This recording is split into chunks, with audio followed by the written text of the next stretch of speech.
Pascal. You are now rocking with that dude Pascal. We be going wild, hating in the building, so original. Got the haters catching feelings. Get those hands up to the ceiling and keep them held high. Cause St. Louis isn't ready. Forget about it, goodbye. Hold on, we just saying hi. Five somebody, rise up. Weekdays, catch us live. Somebody, let's go. Good morning. Happy Saturday, everybody. Good morning, good afternoon, and good evening, everybody. Welcome to the Pascal Show. Hope you guys are doing well out there. Hope this show finds you in good spirits. Real talk. Hopefully this show, I don't know. I mean, we're talking about some really serious-ish here, but hopefully this show finds you in good spirits nonetheless, okay?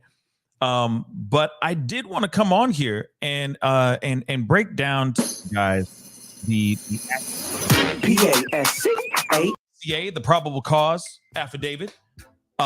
Because you are now rocking with that dude Pascal. A lot of coverage on the paperwork, and I think there's a lot more details in the paperwork, in the actual probable cause affidavit, the PCA.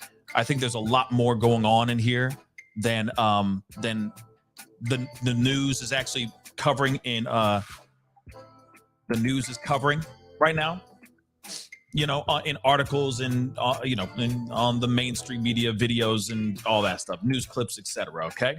So I figured, you know what, we should listen to this, or we should read this as a family, go through this together, check it out and all that, because I do find it to be very interesting, to say the least. So we are going to take a look at it together as a family. Okay. So please do me a favor. Sorry, I'm just tweeting, just letting you guys know that I am here. Be sure to follow me on Twitter, the Pascal Show, one word. That'd be really amazing. We just got past 4,000 followers. Yeah.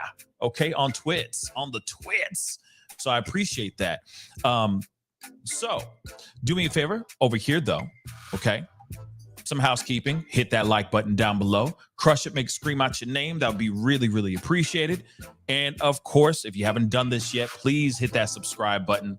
And of course, consider becoming a family member by joining that membership. Hit that join button down below and supporting this show by becoming a member. Or you can follow my Patreon. Follow me on Patreon. Patreon.com/the Pascal Show. Okay. That'd be greatly appreciated. Anyway, let's get into some things, guys. We can't be on forever today. Okay. So I wanted to give you guys this, which is very big deals. Okay. This whole probable cause affidavit is about 32 pages long. There's a lot that is being said in here, and you can see in this probable cause affidavit that they really did their work. They worked this hard, and I got nothing but love for you, baby. I got nothing but love for this, real talk, because they really did their due diligence. And the fact that you have all this stuff, I mean, him guilty. Okay, I get it. I know I have to say innocent until proven guilty in a court of law and all that good stuff, but oh my Lord, the stuff that they have pitted up against this dude is insane. In my personal opinion, him guilty. Unless there's some random wrench that gets thrown into the whole work of things and all that. I feel like they have a lot of very solid evidence against this dude to put him at the designated place, at the designated time, doing these unthinkable things, doing these unthinkable acts of it's just mind-blowing. But real quick, let me do this real quick. Nitaway. Hopefully I'm saying your name right. I'm sorry, but welcome to the family. I really appreciate your support. And just like Nitawi, you can go and support the channel. Hit that join button down below. Okay. Your boy's working hard here. Okay. So support if you can. All right. That'd be greatly appreciated. Okay. And if you can't do that, I understand. It's hard out here for a pimp. Okay. And a pimpette. So I get it. All right. We all trying to make $1 out of 15 cents here. So by you being here, I do appreciate your views, you watching this show, being a part of the show, period. It means the world to me as well. I want you to know that too. Okay. So let's get into this, guys. All right. Now, we know that there's a probable cause affidavit. There's a lot to unearth here. There's a lot to unpack here. So we're going to look at it. All right. As a family. So, without further ado, we need to jump into this mother lover. Okay. So let's rock and freaking roll. Now, there's some certain things here that I'm just kind of going to blaze through because we already know about the first degree, the M in first degree, but I'll basically summarize what they're saying here so we don't have to go through all the technical jargon because all the real stuff is down, pages below. Okay. So we already know the defendant Rex Heuermann stands before the court or this court charged by the grand jury with murder in the first degree in violation murder in the first degree in the demise of Melissa Bartholomew, okay? M in the first degree, in the demise of Megan Waterman, and they're saying on or about June 6, 2010. M in the first degree in the demise of Amber Costello, on or about September 2nd, 2010. And of course, I got to use these code words, guys, so fair warning, okay? M in the second degree, okay? The demise of Melissa Bartholomew on or about July 10th. M in the second degree for Megan Waterman, and M in the second degree for Amber Costello. Okay, as described below, based on the serious, heinous natures of these serial murders, the planning and forethought that went into these crimes, the strength of the people's case, the length of incarceration the defendant faces upon conviction, the extended period of time that this defendant was able to avoid apprehension, his recent searches for sadistic materials, CP, images of victims and their relatives, counter surveillance conducted online as to the criminal investigation, his use of fictitious names, burner email and cell phone accounts, and his access to and history of possessing firearms, the only means to ensure Rex Heuermann's return to court is to remand him without bail. And that's exactly what's going on right now, okay? He is held without bail. And are we surprised? Are we surprised for real, though? I'm going to tell you, hell to the no, I'm not surprised. Lock him up. Keep him there for as long as you can. Also, I am concerned that if the judge was crazy enough to be like, yeah, set him free, give him a low bail. One, I feel like if they said some sort of bail, one, he'd be able to afford it because he does make money. Okay. He runs a very successful architecture firm in New York City. Okay. Yeah, he makes good money. Okay. But I also feel that he'd be able to bail himself out. And I also feel that he would be a flight risk. I think he would just kick rocks. I truly, truly believe that. Oh, also, I want to say this really quick before we continue on as well. There was apparently his lawyer has spoken out and said something along the lines of that he is, when he was originally arrested, when he first encountered Rex or this monster, tears were streaming down his face. He was crying, and he is claiming that he didn't do this.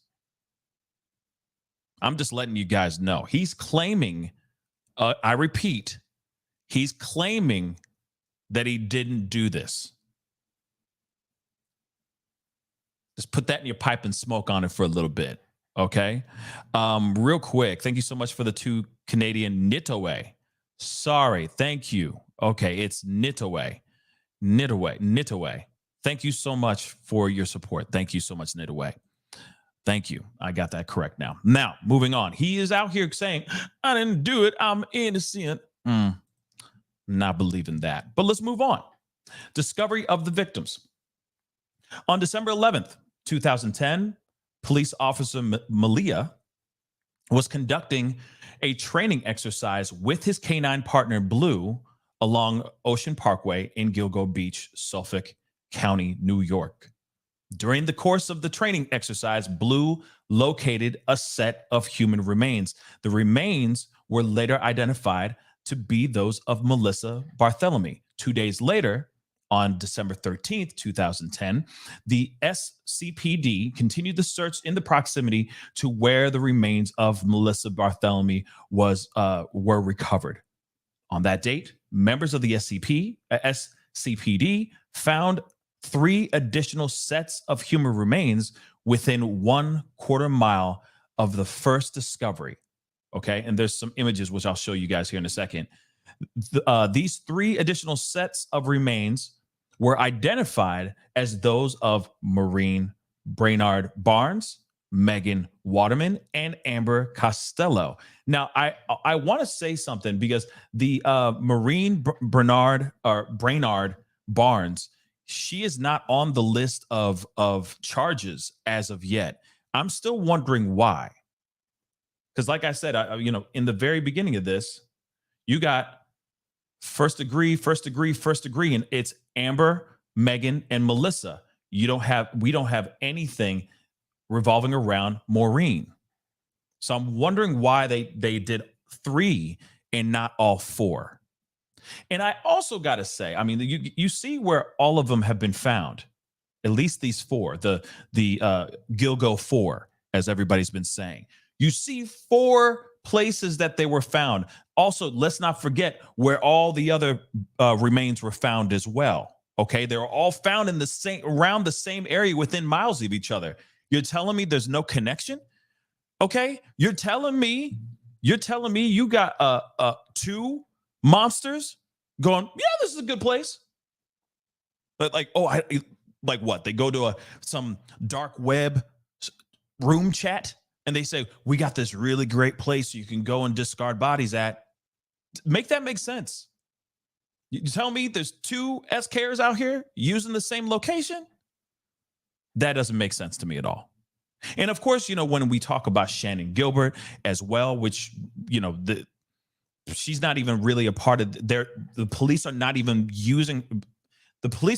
connecting her to this case at all, which I still think there's some sort of connection to this. But police have not connected it yet, which is very strange to me. Again, how would 2 or 3 or multiple monsters use the same place at the same time? It just doesn't really add up to me, to be completely honest. But let's continue. All right. So obviously the rest of the 3 were found. Maureen, Megan, and Amber were found during that time. The cause of their demise of all 4 women was determined to be homicidal violence. And of course, you can see in this right here where they were found. Just right across. I mean, it's almost too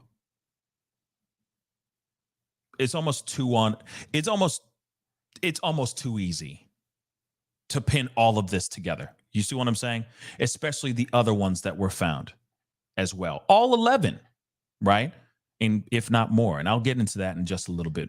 Okay. I feel like there's more, guys. I just think he changed locations and we just don't know it yet. That's what I think.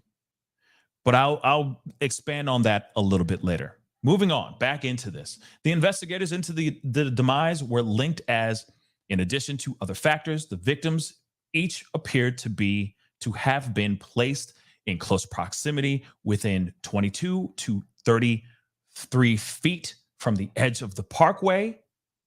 All were petite females, approximately 22 to 27, believed to be working as S workers. All had missing clothing and personal possessions.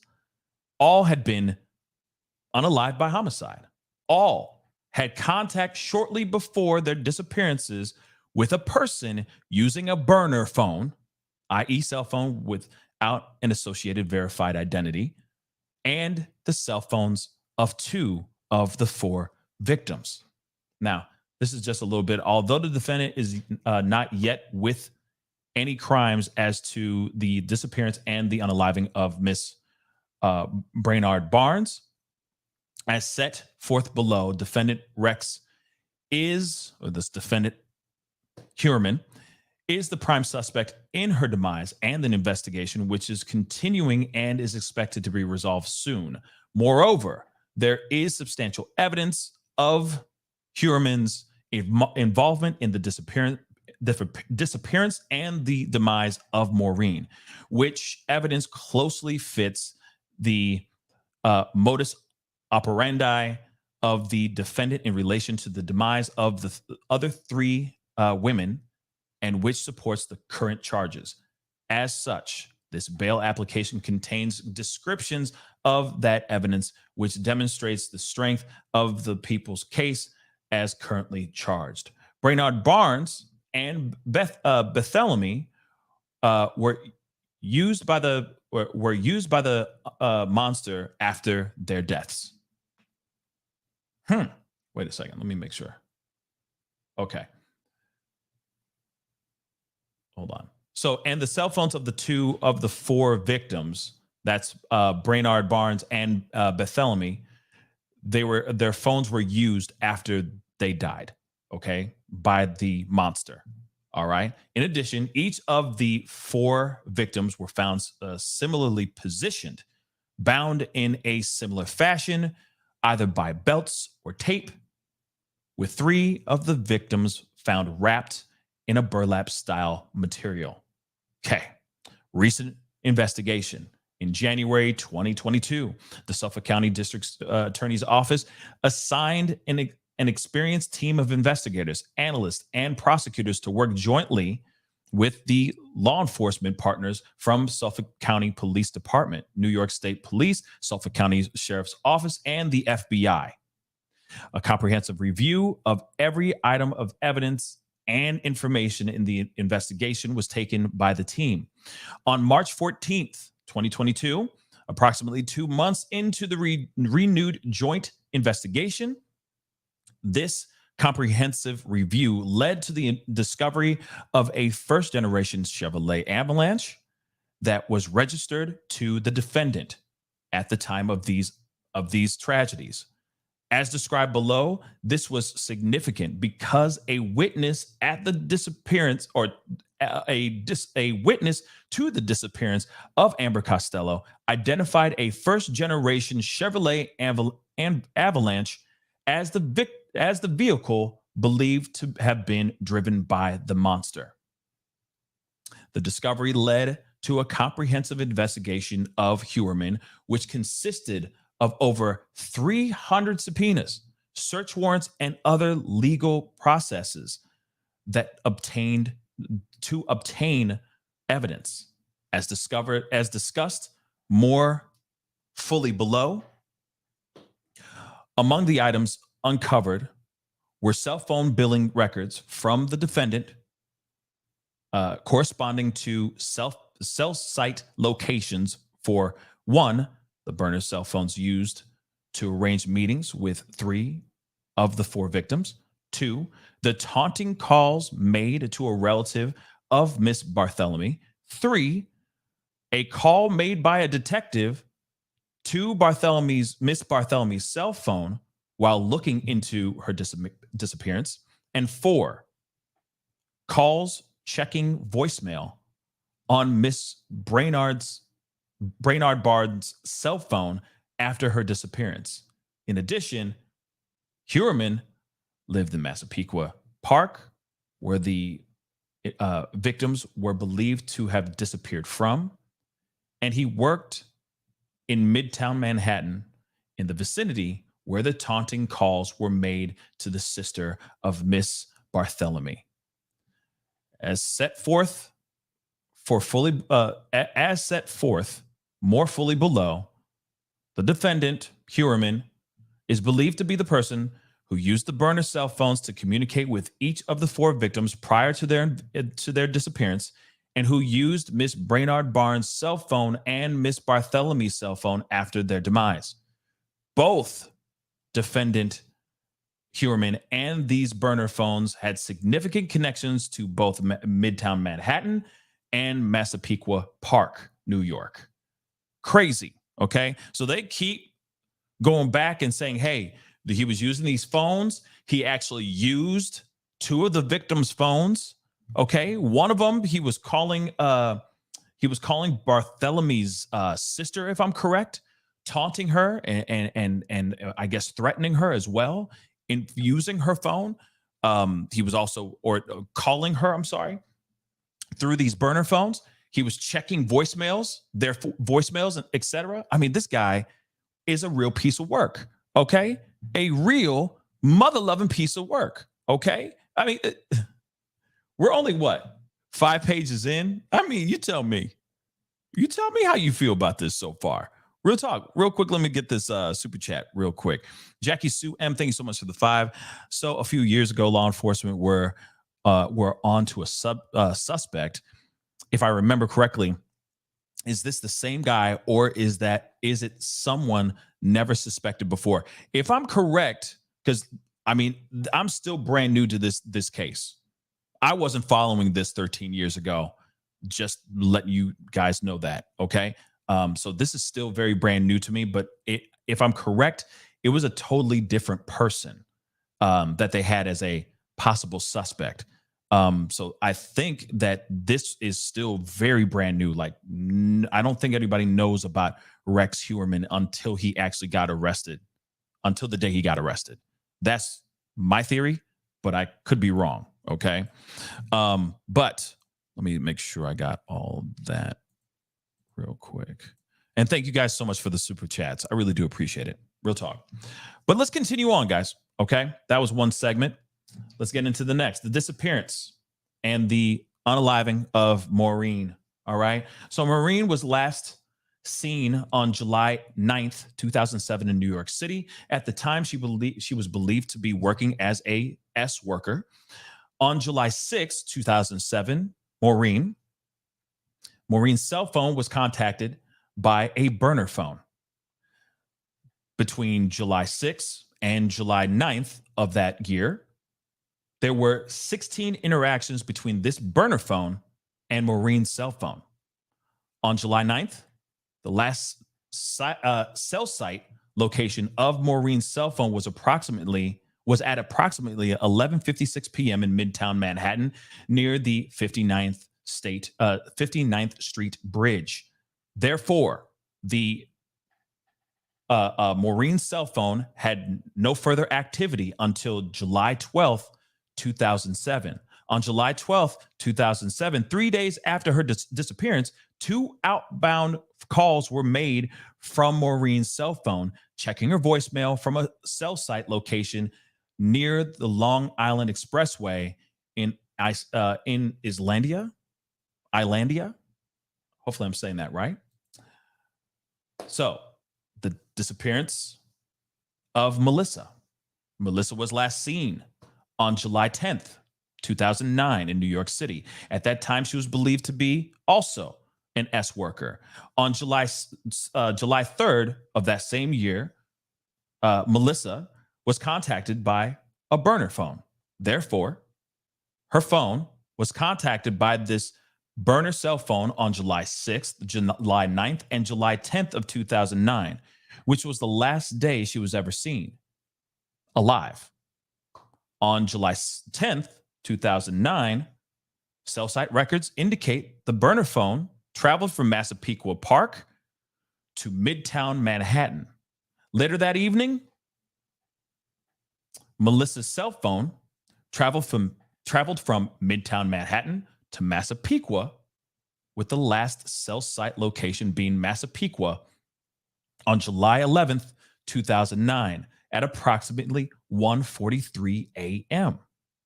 On July 11th, 2009, Melissa's cell phone was used to make an outbound call checking her voicemail from a cell site location in Freeport. On July 11th and July 12th, 2009,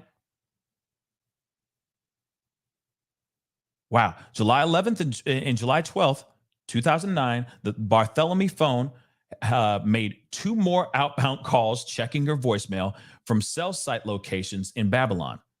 On July 17th, July 23rd, and August 5th, August 19th, and 26th of 2009, the Barthélemy phone was made taunting phone calls to Barthelemy's family members, some of which resulted in a conversation between the caller, who was a male, and a relative of Melissa Barthelemy, in which the male caller admitted taking her life and SAing Miss Barthelemy.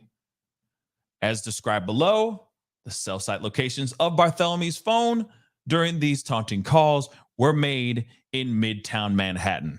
I mean, the thing that's crazy to me is that this guy has the audacity to allegedly has the audacity to grab the cell phone, right, of this actual person and actually use it and make phone calls. Now, let me say this. For someone who is, if, again, allegedly, if this guy is the guy, right, and I do think this is the guy, okay, but if this is the guy and he has a job that's very meticulous, okay, our architecture is very, down to the digit, okay, down to the it's serious, down to the centimeter, okay. Calculations are wrong, a whole building can collapse, right? For someone so meticulous, he was really, really sloppy. He was really sloppy, picking up those phones, making those phone calls. Sounds like those phones were still on after he had done those unthinkable things to at least like Melissa, right? The phone was traveling with him even after she was last seen, or even after she had last used the phone, which was a couple hours before that. And then he's going out to, moving around with it in Massapequa around 1:43, a couple hours later. I mean, it's really bad. Checking her voicemail, calling in her family members, basically saying, "Yeah, I did it. I'm the guy who did it." That's insane, guys. That's insane. Okay? It's absolutely insane. But let's continue. We got to get into Megan's story. So Megan was last seen at the Holiday Inn in Hopage, New York. Hopefully I'm saying that right. That's a new area for me. On June 6, 2010, at approximately 1:30 a.m. At that time, she was believed to be working as an S worker as well. Okay. On June 5th, 2010, Megan's cell phone was contacted by another burner phone, which had been activated that day. Thereafter, Megan's phone communicated with this burner phone on June 6th at approximately 1:31 a.m., which is around the time Megan was captured on video surveillance exiting the Holiday Inn for the last time. Following that communication, the burner cell phone had no further phone activity. However, cell site records show that Megan's phone traveled to Massapequa Park, with the last cell site location being in Massapequa Park at approximately 3:11 a.m. in the vicinity of the residence of Huerman. So in the same area where Huerman was living, okay, at the same house, okay? Amber Costello was last seen alive on September 2nd, 2010, leaving her residence at 1112 America Avenue in West Babylon during the late evening hours. At the time, she was believed to be working as an S worker as well. September 1st, 2010, the day prior to the disappearance of Amber Costello, Miss Costello's cell phone was contacted by a burner phone. I mean, we're hearing a pattern here, right? September 1st, 2010, the burner phone had communications with Costello's phone at approximately 11:33 p.m. and 11:34 p.m. During those communications, the burner phone connected to cell site towers in West Amityville and Massapequa Park. Thereafter, the burner cell phone traveled to West Babylon in proximity to the residence of Amber Costello and had contact with Costello's phone at approximately 12:05 a.m. on September 2nd, 2010.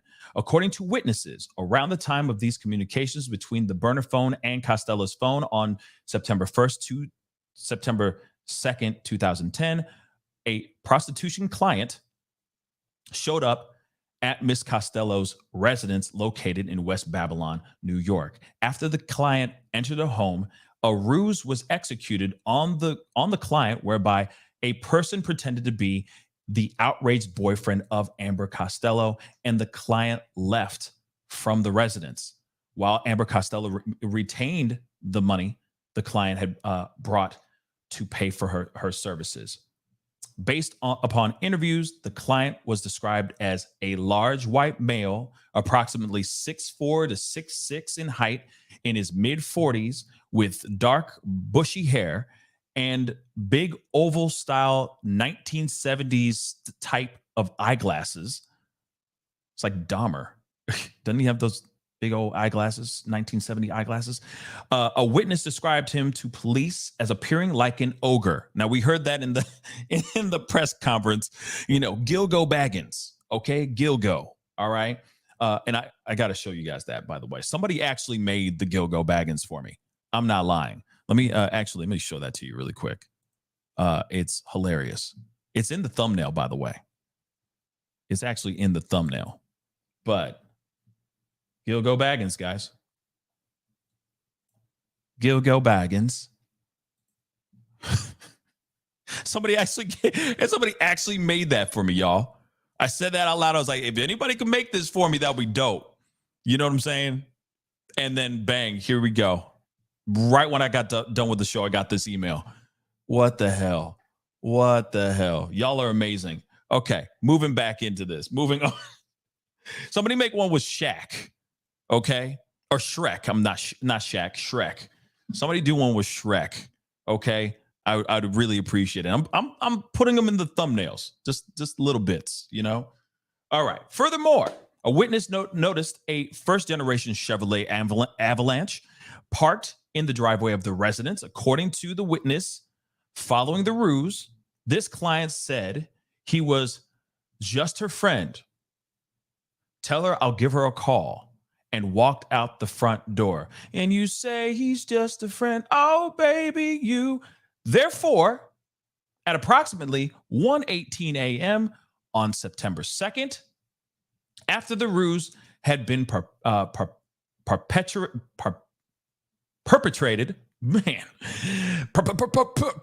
perpetrated, the burner cell phone sent a text message to Costello's phone, which stated, that was not nice. So, okay, so that was not nice. So do I credit for next time?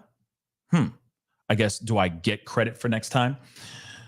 Phone records show the burner phone was located in Massapequa Park within 2 minutes of this text message being sent. According to a witness, later the next day on September 2nd, Ms. Costello was again contacted by the same client that was in the house the night before with the avalanche. Further, Amber, quote unquote, Amber told us that he wanted to see her again, but he didn't want to come back to the house because of her boyfriend. Thereafter, on September 2nd, approximately 9:32 p.m., the same burner cell phone from the previous evening again communicated with Costello's phone. During this communication, the burner cell phone used a cell site location in Midtown Manhattan. Following this communication and based upon this cell site records, the burner cell phone traveled to Massapequa and had contacts with Costello's phone at approximately 10:39 p.m. and 11:05 p.m. Cell site records for the burner phone indicate that approximately at 11:17 p.m., the phone traveled to West Babylon in proximity to the residence of Amber Costello.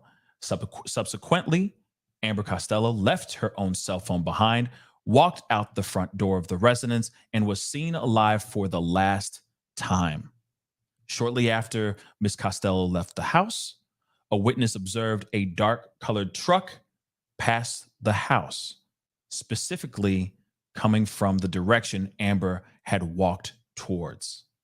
Now, records established that the defendant's wife was out of New York for the disappearances of Bartholomew, Waterman, and Costello. Okay. Significantly, travel records show that on July 8th, 2009, defendant Heuermann's wife departed the United States for Iceland. On August 18th, the defendant's wife returned to the United States. So she was gone for a minute. Oh my Lord. She was gone for a minute, y'all. Consequently, defendant's wife was out of the country during the time of Bartholomew's disappearance. Based on cellular telephone billing records on June 4th, 2010, the cellular telephone subscribed to by the defendant's wife traveled from New York to Maryland. On June 8th, the cellular telephone subscribed to the defendant's wife returned to New York from Maryland. Consequently, based upon those records, the cell phone subscribed to his wife was out of New York during the time Megan Waterman disappeared. Based on the cell phone billing records on August 28th, and this is the cell phone that is his wife's cell phone. That phone, or his wife, traveled from New York to New Jersey. On September 5th, the cell phone subscribed to by his wife returned to New York from New Jersey. Consequently, that cell phone, that his wife's cell phone, was out of town or out of New York State during the time of Amber Costello's disappearance. So every time he went out, every time that it's crazy. Real quick, just to take a little bit of a breather. It's pretty crazy to think that every time that she went out of town, he allegedly went and did some bad. You know what I'm saying? Every time that he went out of town, it looks like there's a pattern. Every time something bad would go down, right? Rianne, thank you so much for being a member for the last 7 months. She said, "What's up, y'all?" Thank you so much for the love. I really do appreciate it. Thank you. And I got another chat here, or members chat, real quick before it disappears. Danielle, thank you so much for supporting for the last 3 months. I really do appreciate it. She said, "Love this channel, Pascal and chat. Feels like home, Pascal. You always make me laugh my ass off every show. It never fails. I truly need that, especially today. So thank you." No problem. You know, I know, because I know this could be like daunting, right? Talking, like going through paperwork like this, it can be really daunting. So, you know, I'm just trying to keep it interesting, you know, even for myself, because reading this stuff is, you know, it can feel like watching paint dry. You feel me? But I feel like it's huge information, and it shows the amount of work 50 put into this. They really did their due diligence. One thing I want to say, though, really quick before we continue on, I want to point out that this is 13 years, right? I mean, from when they found these young women's bodies and all that, right? They did 13 years. They were trying to figure it out, scratching their heads, all that stuff. And then finally, about a year ago, right? They really started to do their due diligence, because they started to really hone in. Like, they started to triangulate and kind of corner Rex. And they started to go, okay, this is our guy. This is our guy. We just need to sit back. Hold up. We're going to hold up. We're going to sit back, and we're just going to watch him for a little bit. Let's make sure we got everything really tied up nice, right? Make sure it's nice, wrapped up in a bow, so that when we deliver, it's like, bow, right? Now, I wonder if there was a little bit more time with the Idaho 4 case, if they would have been able to do the same doggone thing. We haven't even gotten into DNA stuff yet, but the amount of information that they have here I mean, it's leaning hard on this dude. Hard. And I feel like it's almost impossible. Okay. I feel like it's going to be very impossible for them to, for this guy to shake this. Even if he's sitting there, you know, with his crocodile tears, because I think they're crocodile tears, and he's sitting here saying, like, I'm innocent, I didn't do this. All of this is too on the nose. Now, this is sloppy too. There's a lot of sloppiness going on. And let's not forget about the DNA too, right? That was left behind. Not touch DNA, like actual DNA, okay? So I keep wondering if there was a little bit more time with the Idaho 4 case, if there wasn't so much pressure, right? And I do understand about the pressure. I'm not saying that we all didn't want the same quick justice, right? But I do wonder if they had a little bit more time, right? As Tyler just said, yeah, to have their ducks all the way lined up, get DNA, you know what I mean? Get DNA the right way, because we're hearing that the DNA that they obtained may not be, they might not have obtained it the right way, right? So I'm just saying it'd be interesting if there was a little bit more time, because maybe they would have been able to present this in this way too. But, you know, I digress. Those are just thoughts. Real quick, Paradigm, thank you so much for the 5. Will you be talking about the girl who vanished in Alabama after the 911 call about the child on the side of the road? I already did a video about that. In fact, I did a video about that yesterday, but it was in between all of this chaos, this breaking news and everything. But real quick, let me do that. Let me just grab it and put it in the chat so that you guys can go and check it out, because she needs as much help as possible. Okay. So I'm putting in the chat right now as we speak. Let me pin this to the top of the chat. Okay. Please go and check out that video. Okay. That would be greatly, greatly appreciated. There is a family in Alabama that really needs our help right now. Okay. All of our help. This is all hands on deck type of situation. Okay. A young woman, 25-year-old Black woman by the name of Carly Russell went missing 2 days ago, or two nights ago, actually, July 13th, around like 9:54 p.m. She pulled over to the side of on the side of the highway because she saw a kid standing there on the side of the highway. She called her family, was basically trying to find out, like, how do I help this kid? And then all of a sudden, she just gets snatched out of nowhere. She's on the phone with her family, and they're hearing her struggles. Her cell phone, I mean, they snatched her so fast, and clearly it was a struggle because her wig fell off, her cell phone, they left everything behind. They just took her. And now the family is desperately trying to find her right now. Okay. So Carly Russell is definitely someone that we need to talk about, or keep her name out here as much as possible. I haven't heard any new updates as of yet about her case.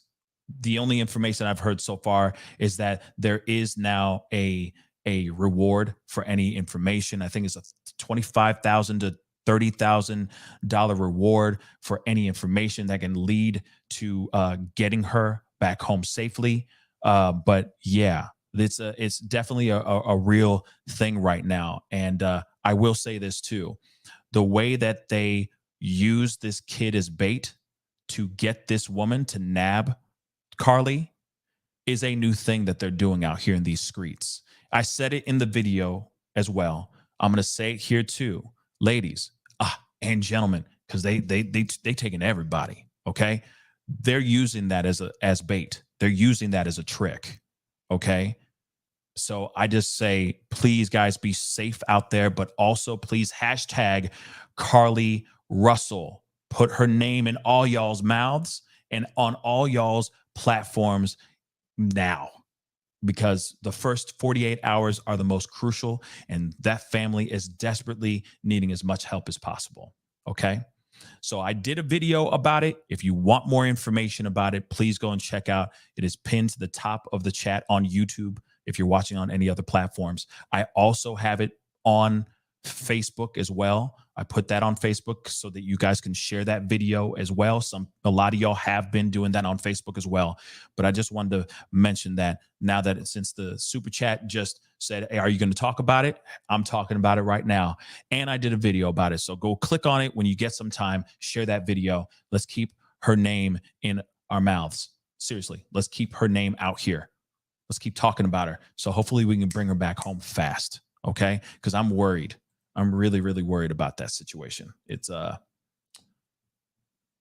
hope it ends in a happy ending. I hope it does. Okay. But back to the PCA.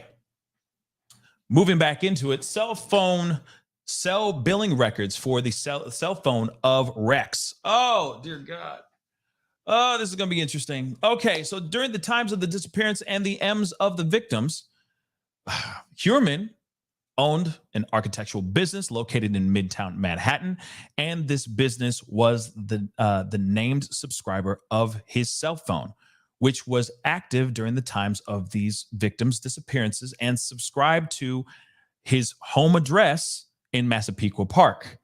Although cell site records from the time period no longer existed, investigators obtained his cell phone records, his billing records, which showed general location information for Huerman's cell phone. A review of these records, as well as Huerman's American Express records, showed numerous instances where Huerman was located in the same general locations as the burner phones used to contact victims Bartholomew, Waterman, and Costello, as well as Brainard Barnes. And Bartholomew's cell phones were also used to check voicemail and to make taunting calls after the women disappeared. Significantly, investigators could find no instance where Huerman was in a separate location from these other cell phones when such a communication event occurred. So they're sitting there going, there's no way he was in another place. He's stuck to those Brainard Barnes and Bartholomew's cell phones and those burners. He is stuck to those cell phones like glue. There's no way he was in somewhere else, and he's in California while those burners are being used in Long Island. You see what I'm saying? There's no separation. They are one and the same. For example, on July 10th, 2009, the last day Melissa was last seen alive, both the burner phone and the defendant's Huerman's phone were in the area of Massapequa and traveled together. How fitting. They traveled together to New York City. Again, one and the same, peanut butter and jelly. You see what I'm saying? Therefore, both Miss Bartholomew's phone and Huerman's phone traveled eastbound towards Massapequa. Yes, they're one and the same. July 14th, approximately 7:15, cell site records indicate the burner phone used to contact Bartholomew prior to her disappearance had activity in Manhattan. On this same date, approximately around 6:58 p.m. and 7:22 p.m., billing records from his cell phone also showed call locations in New York City. They're stuck together like glue, okay? Anyway, following Miss Bartholomew's disappearance on July 17, 2009, approximately 12:40 a.m., a male caller used the Bartholomew phone to contact Bartholomew's family. The Bartholomew phone was located in New York City at the time, specifically attached to a cellular tower located at 4 Penn Plaza, which is approximately 2,372 feet or 0.5 miles from his then office space, which at the time was located at 19 West 36th Street, New York, New York. He was in Midtown, y'all. Midtown office. On this same date, at approximately 1:45 p.m., billing records show his phone also shows a call location in New York City. I mean, literally, he was less than half a mile from his office making these phone calls. Like, did the what? Sloppy, very sloppy. All right. Sloppy Joe, sloppy Rex. All right. Miss Kim, thank you so much for being a member for the past 4 months. I appreciate the members chat. I not only shared this for her, but also to all the women I know so that they're aware of this new tactic. I hope the child is okay. This is scary stuff. Yeah, I don't know if it's the child, obviously there are some theories, a little bit of left turn really quick, guys. Okay, sorry. This has to do with the Carly Russell situation. There is rumor out here in these streets, which, you know how it is. Speculation City goes crazy, okay? But toxic gossip train. She apparently, they're saying out here that this was a little person that they were using. So she thought it was a kid and walked up, and maybe this was a grown individual, like an adult little person. That's what one thing that's being said right now. But I think is all just rumor. But I do think, yes, I would hope that the kid would, if it is a kid, I'm hoping that the kid is okay. And he needs to that kid needs to get away from whatever these people are as quickly as possible. But that is a rumor that's going out here. Just a rumor. Okay. It's just a rumor. All right. So, so let's continue here. Moving back into the story at hand. Again, this is the probable cause affidavit. This is some crazy stuff. This is all the stuff that they unearthed. All this hard work they put into catching this dude's ass. All right. So on July 23rd, 2009, at approximately 1:39 p.m., cell site records indicate that the burner cell phone had activity in New York City, specifically attached to a cellular tower located at 19 West 34th Street, which is approximately 872 feet or 0.16 miles from Huerman's then office space. On that same date, at approximately 12:48 p.m., billing records from Huerman's cell phone listed a call located in New York, New York. On July 23rd at 6:42 p.m., a male caller used Barthelomew's phone to contact her family. Her phone was located in New York City at that time, specifically attached to a cell phone tower at 275 West 39th Street, which approximately is about 872 feet or 0.16 miles away from his office. On July 23rd at 8:30 or 8:29 p.m. and at 9:30 p.m., the burner phone had activity in New York City. Later on that same date, at approximately 11:05 p.m., billing records show that his phone listed a call located in Jamaica, Queens. On August 5th, 2009, approximately 6:50 p.m. and 7:11 p.m., a male caller used Barthelomew's phone to contact Miss Barthelomew's family. During this time, Barthelomew's phone utilized the following cellular phone towers in New York City, which are 2230, 2,230 to 3,280 feet from his actual office. At this same date, during a similar time frame, approximately 6:46 p.m.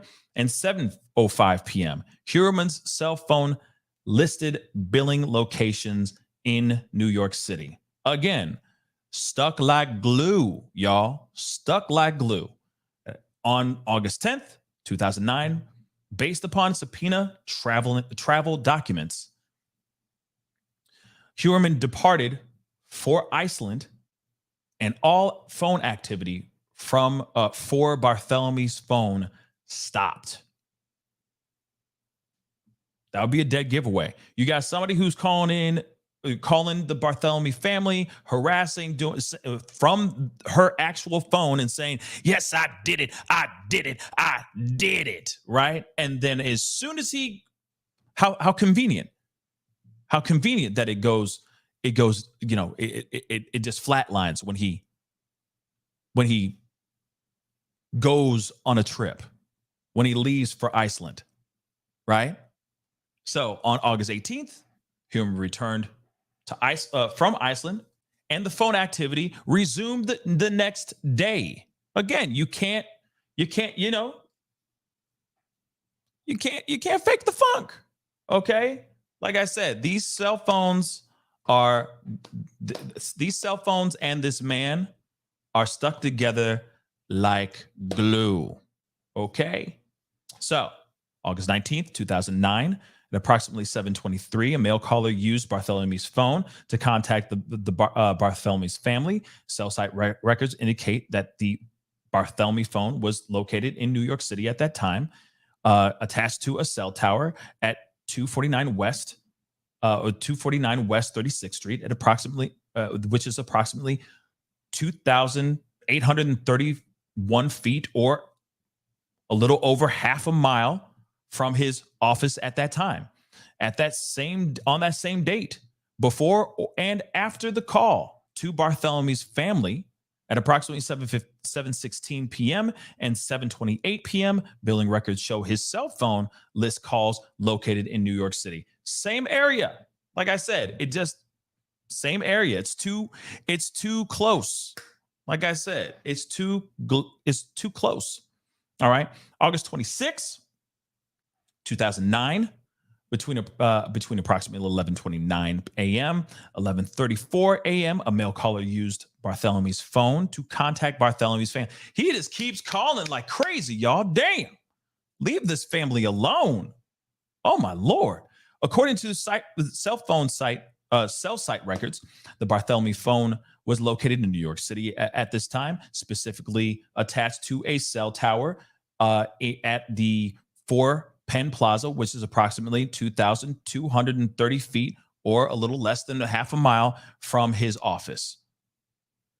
On the same date, at approximately 11:38 a.m., billing records show his cell phone made a call in the location made a call in New York City as well.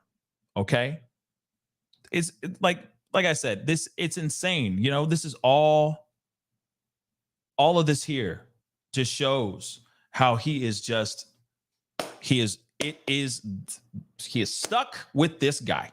Okay, the cell phones, the burners, Bartholomew's phone, you know, those two victims' phones, all of them are stuck together. Every time that he made a call, they're all within minutes of each other and very close to where he works, which is insane. Okay. Oh, I already said this one. So, additional burner phones and online account activity linked to the defendant Hurman. Now, I do want to say this too. Now, and of course, we're going to be getting into this piece because this is crazy. All the stuff that they unearthed here too. But I do want to say, because I've been putting into my own research and stuff and all that. But I mean, he had multiple emails, fake email accounts, which we're going to be looking into here in a second. But he had 7 different burner phones, 7 that he used over the course of this time. Now, I did say in the my most recent pop-up video and they do talk about it in this PCA, but even in this, they even say that he was out here buying more time on a cell phone, on a burner phone. And in my mind, I keep wondering, well, did he ever stop? I don't think he ever stopped, y'all. I just think he moved things.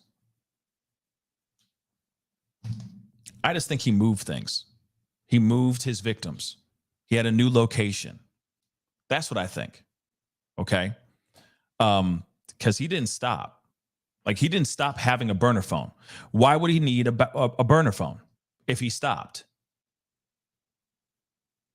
Again, remember, it's 13 years. And they're only looking at the Gilgo 4. I mean, yeah, they're looking at the other ones too, but really they've been focused. Obviously, this PCA is literally just on the 3, really.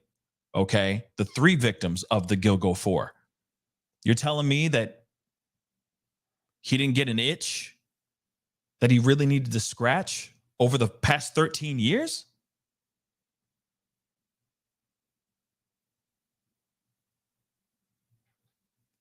I don't know. I just don't think somebody who, has been, finding some sort of exhilaration in this type of activity, and also is probably getting off on the fact that he's getting away with it, would just straight up stop cold turkey. I just don't think so. This is like an addiction, like anything else. At some point, he's going to want to scratch that itch, guys. At some point within those 13 years. That's what I think. But let's continue. Let's look at this. And this is very interesting information too. Additional burner phones and online account activity linked to Huerman. As described herein, over the course of the comprehensive investigation of defendant Huerman, investigators located a number of online accounts and burner cell phones linked to Huerman, which were held by him in fictitious names and used for illicit activities. American Express records obtained via subpoena revealed recurring Google Pay payments made by Huerman to Tinder, an online dating geosocial networking application used to find dates or hookups within a user's immediate vicinity. We all know about Tinder. Let's keep it real. Records were then obtained from Tinder, which revealed that the Tinder profile was set up in the name Andy. Huerman's middle name is Andrew. Interesting. With links to a burner cell phone, 347-885-1697, subscribed in the fictitious name of Andrew Roberts, using an email account, springfieldman9@aol.com. AOL, that's crazy. The springfieldman9@aol.com account was established with AOL in January 15th of 2011 with the fictitious name John Springfield, with an Astoria, Queens, New York zip code, using another burner phone, 347-304-2671, which records show has no named subscriber. Records obtained from Verizon showed that Huerman's cell phone was used on December 11th, 2022, for a period of over 3 hours to access the fictitious Springfield Man 9 AOL account. Similarly, records obtained from T-Mobile show the burner phone 347, or the cell phone number ending in 2671, was used on multiple dates, including November 8th, 2022, to access this account. Like I said, that's 2022. Okay, this isn't back in 2009 or whatever. This is 2022. Okay, so to me, I think he was still up to no good.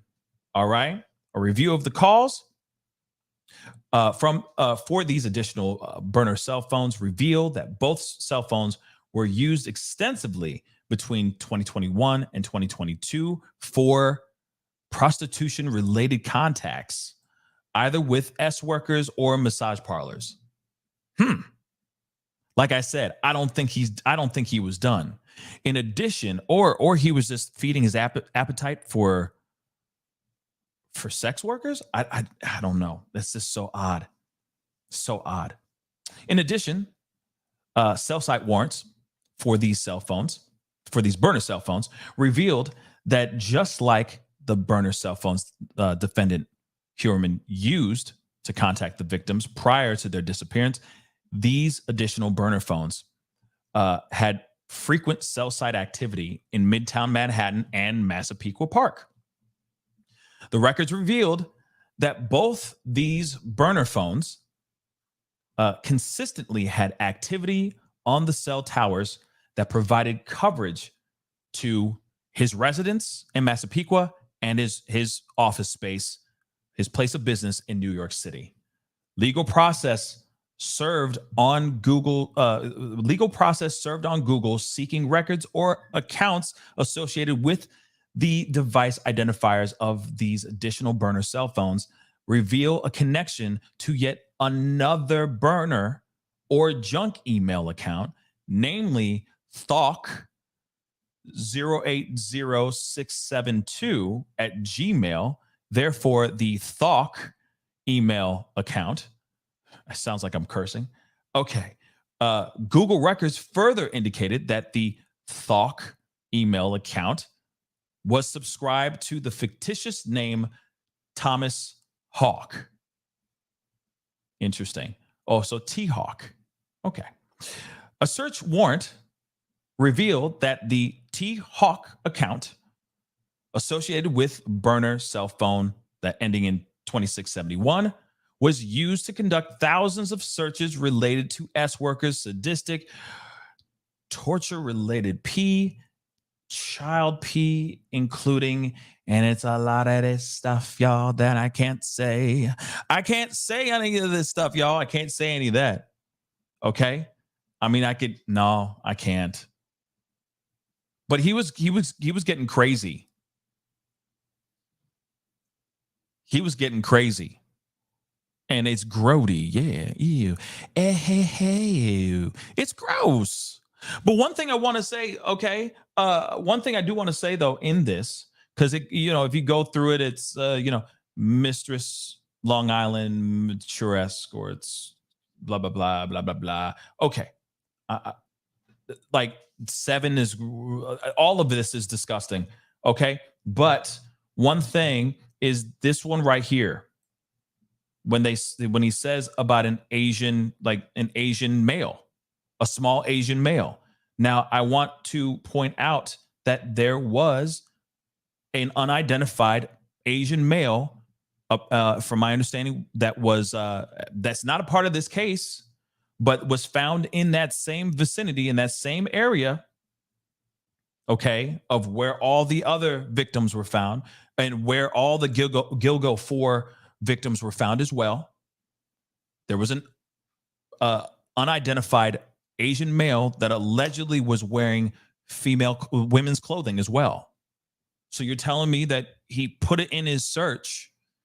You don't think he was out here trying to find that stuff?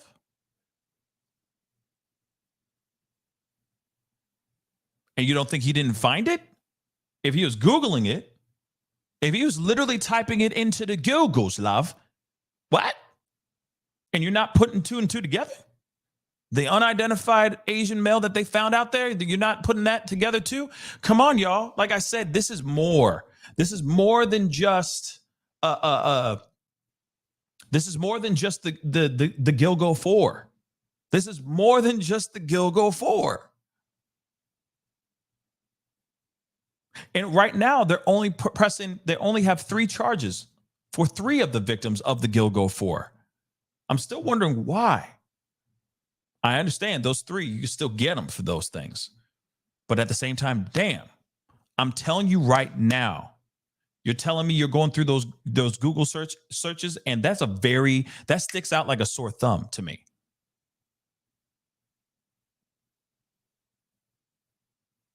He's looking for a gay Asian male, and then you have an unidentified Asian male who's been found out there too. You're telling me he didn't satiate that disturbing appetite?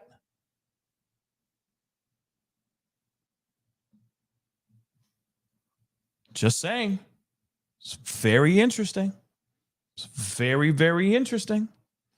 But let's continue here. So let me instead of going Thawk, I'm just going to say the T-Hawk email account, all right, was also used to conduct, because this is all, that is some bad stuff up there, okay? let's just keep it real. All right? You already know. Y'all already know this is bad stuff. Okay? So we can get past the really spicy stuff. But that was one piece that did stick out to me when I looked through that, aside from just the absolute shocking things that we see in there. Okay. There is that little piece that I'm like, wait a second, that is interesting, because we do have an unidentified Asian male as someone that was found out there too. So just something to think about. You know, mathing, okay? Doing the damat, okay? So it was also to conduct 200 searches, okay? This T-Hawk email account, all right? Between March 2022, June 2023, related to active and known serial killers, the specific disappearances and unalivings of the Gilgo 4, and the investigation into their tragedies. These searches or articles accessed include, but are not limited to, and I did read some of this on the last show, but I'll read some of these here too. Why could law enforcement not trace the calls made by the Long Island S-Care? Why hasn't the Long Island S-Care been caught? Long Island monster, Long Island serial killer phone call, Long Island S-Care update, Long Island S-Care update 2022, FBI active S-Cares by state 2023, map of all known S-Cares, unsolved S-Care cases, America's 5 most notorious old cases, 11 currently active S-Cares, 8 terrifying active S-Cares, in parentheses, we can't find, John Bittroff, Megan Waterman, Melissa Bartholomew, Maureen Brainard Barnes, redacted name of relative of Melissa Bartholomew, redacted name of relative of Megan Waterman. And it's crazy because he's looking all these people up to like he's trying to keep tabs, like at the end of this, okay? Like he's trying to keep tabs on these people to see what's going on, what they're doing, what's been going on, so on and so forth, right? If there's any development, so on and so forth, because maybe he feels the heat, okay, is starting to, you know, maybe he's feeling the heat on his trail. Maybe he thinks that they're starting to catch his scent. So he's like, okay, let me check this stuff. It's been a while since I've heard my name out there. You know, it could be an ego thing too. I don't know. Cops launch Gilgo Beach Homicide Investigation Task Force. Ooh, that would be a dead giveaway right there. If that was a recent, within the last few years update, you know, updated thing where they're like, yeah, we're going into this. We're going to look into this. We have created a new task force. We are going to investigate in this, and we're going to get this evildoer. Maybe.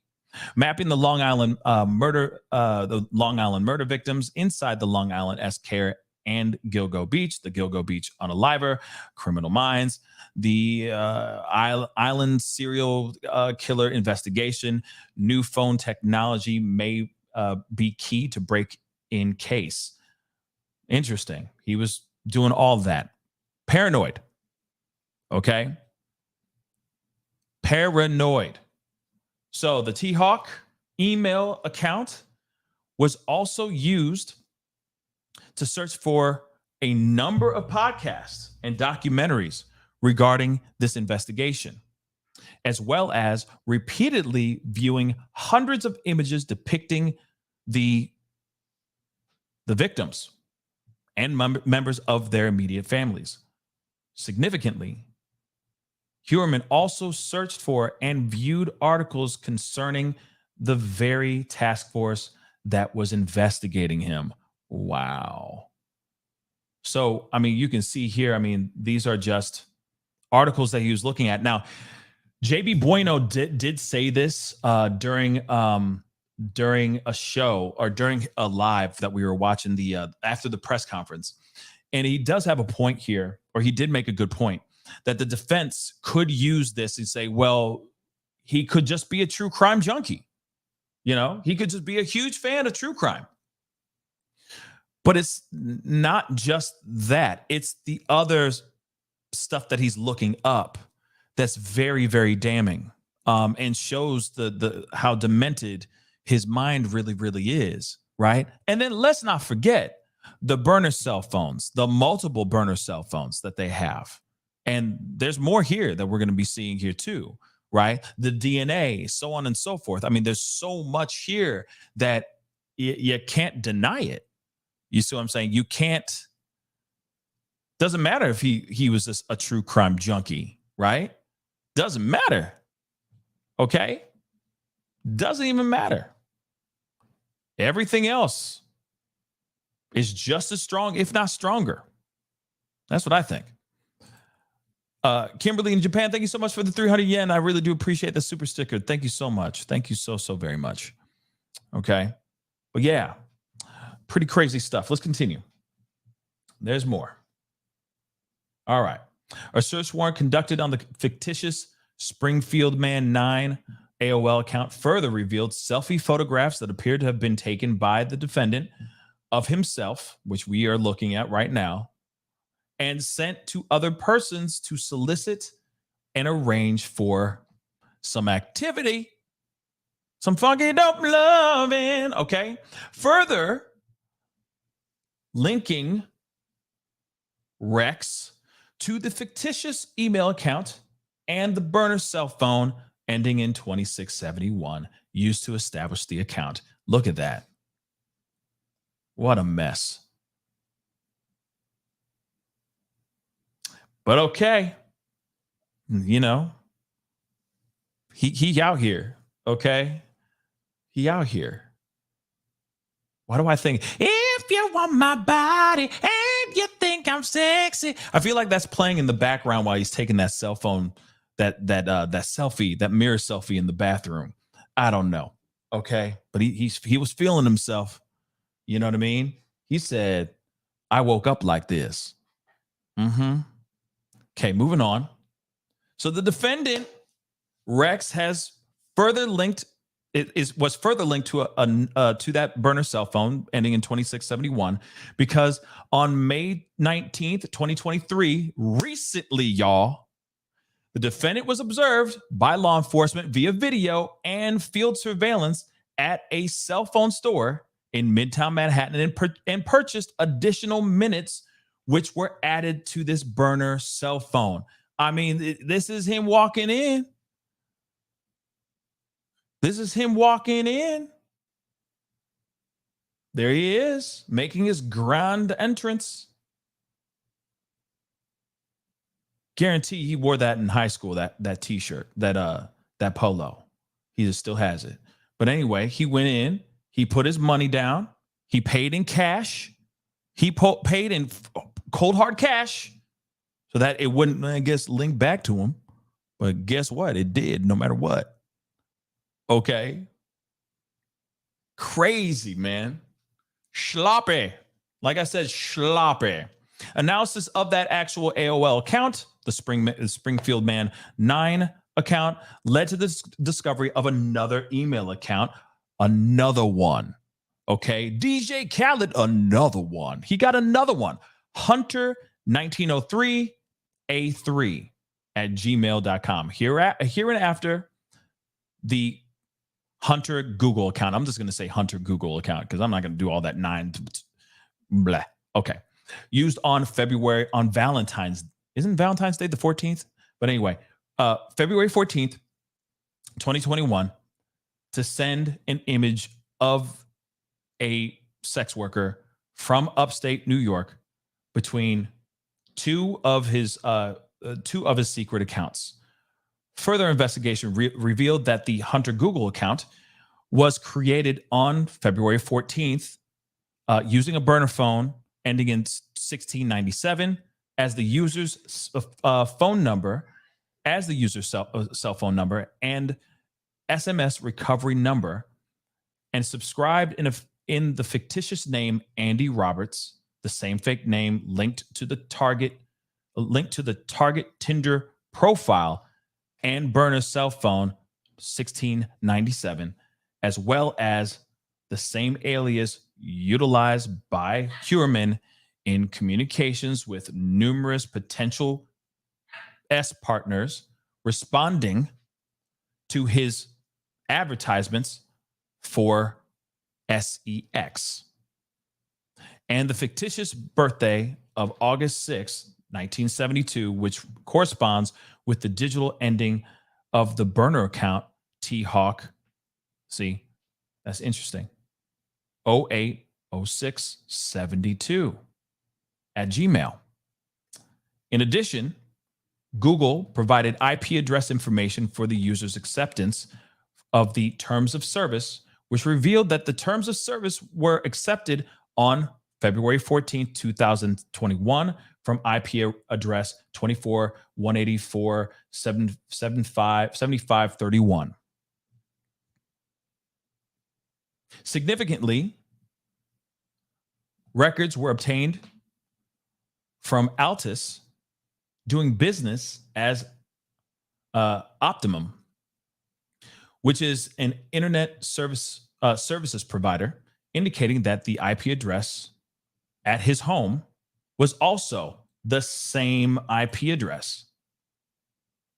Moreover, based upon the SCP records for the official site of gilgonews.com, a website maintained by the SCP to disperse news pertaining to this investigation, the defendant's home IP address was used on May 23rd, 2020 and July 3rd, 2020 to access the official news concerning this investigation. Records obtained from JetBlue also show that the same IP address was also utilized to book flights for the defendant and his wife in 2018.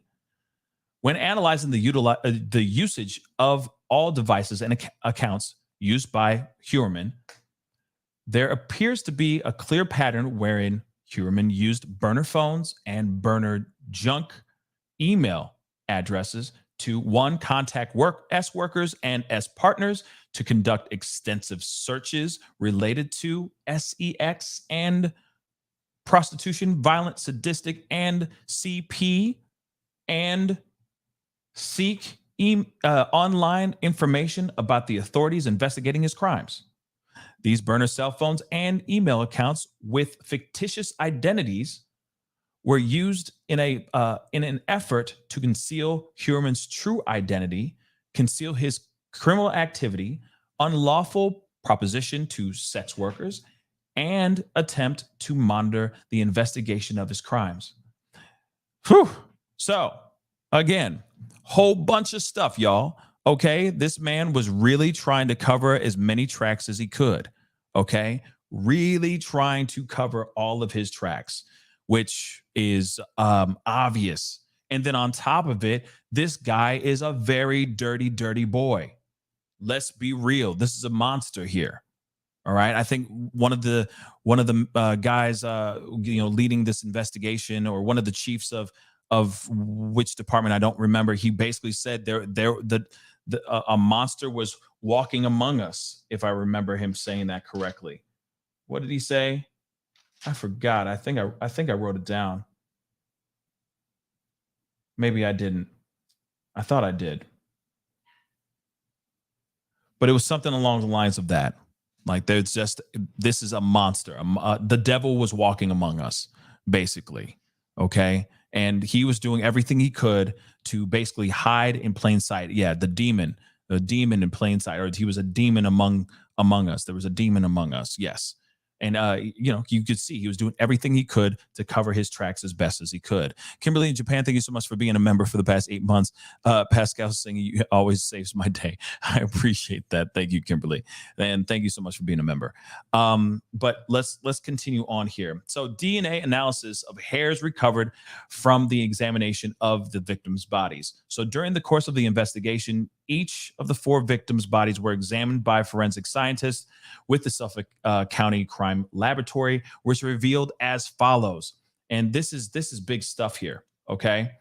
And I will say there's some stuff here. So T-dubs, fair warning. This is us talking about how they were, what was on their bodies, how they were found, etc. Okay, so fair warning. So Miss Brainard Barnes had been left restrained by 3 leather belts, one of which was utilized to tie Barnes' feet, ankles, legs together.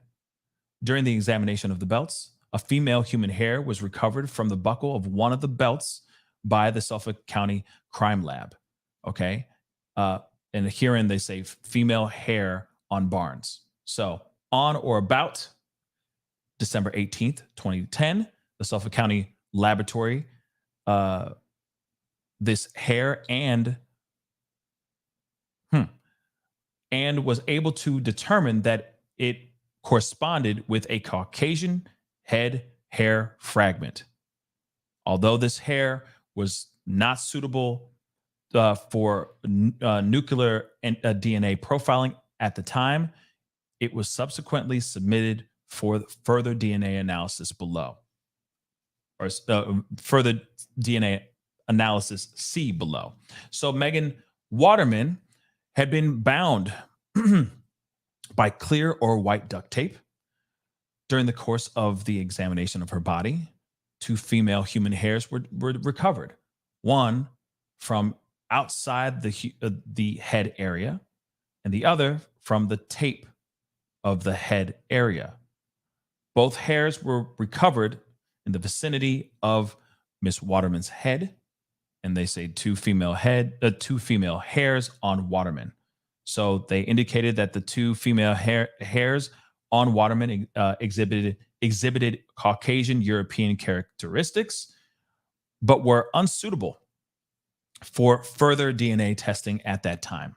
So, of course, they submitted those 2 hairs for further DNA analysis. Amber Costello.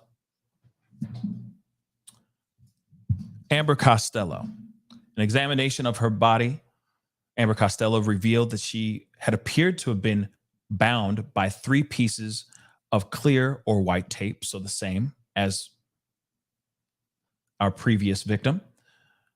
During the course of the examination, Costello's body, a female human hair was recovered. Man, he left some human. Wow, that's crazy. Okay, was recovered specifically on a small piece of tape inside the burlap wrapping in the vicinity of where Costello's head was. Okay, so they say female hair on Costello. A subsequent examination of the female hair on Costello led to the determination that it had Caucasian European characteristics as well. However, it was not suitable for further DNA testing at that time at that laboratory, so they submitted it for further DNA analysis as well. So forensic laboratory number 1, as stated above, the female hair on Barnes, 2 female hairs on Waterman, and female hair on Costello. Collectively, the female hairs recovered on the 3 victims were all sent to an outside forensics laboratory hereinafter, forensics laboratory number 1. So forensics laboratory number 1 applies DNA techniques and direct genome sequencing in difficult to solve forensic casework and identification of human remains. Sorry, guys. In or about July 2022, forensic laboratory number 1 was able to determine that each of the aforementioned female hairs recovered on the 3 victims each belonged to a female individual in mitochondrial haplogroup KLC2. This is when it gets technical, guys. All right. And that this female was not any of the victims. On or about July 21st, 2022, an undercover SCPD detective recovered 11 bottles from a trash receptacle that had been left out for collection in front of Rex Huerman's house. The Suffolk County Crime Laboratory took swabs of said bottles, which were subsequently sent to the Forensic Laboratory 1 for DNA profiling. Based on these new submissions, on or about February 24th, 2023, Forensic Laboratory number 1 was able to conclude that one of the DNA profiles generated from the aforementioned bottles taken from defendant Huerman's residence indicated a female individual belonging to mitochondrial haplogroup K1C2, which is the same mitochondrial haplogroup as the female hairs recovered from the 3 victims, where I'm assuming we're starting to go into this is going to be the wife. This profile was then compared against the previously tested hair sample recovered on the remains of Miss Waterman, which indicated that the 2 belonging to the same individual or someone closely related. Based upon the investigation and evidence recovered to date, that female is believed to be the wife of Rex Huerman. So, again, they went, like I said, yeah, I agree, gamer lover. Science is amazing. Science is amazing. Okay. Now, DNA. Okay. Real quick, DNA, you can't fight that. You can't fight DNA.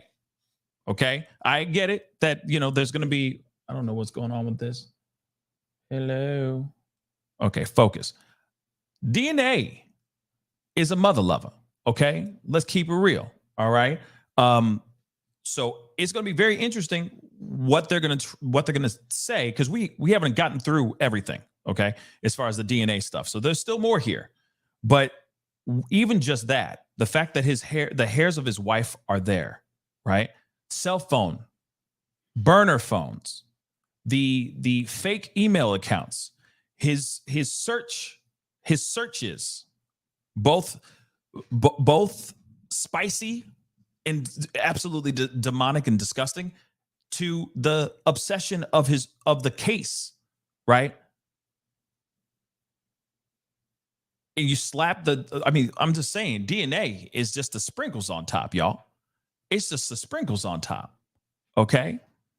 So this is very, very interesting. Okay. And again, I know that there's going to be, some people are going to be pushing back because I don't know.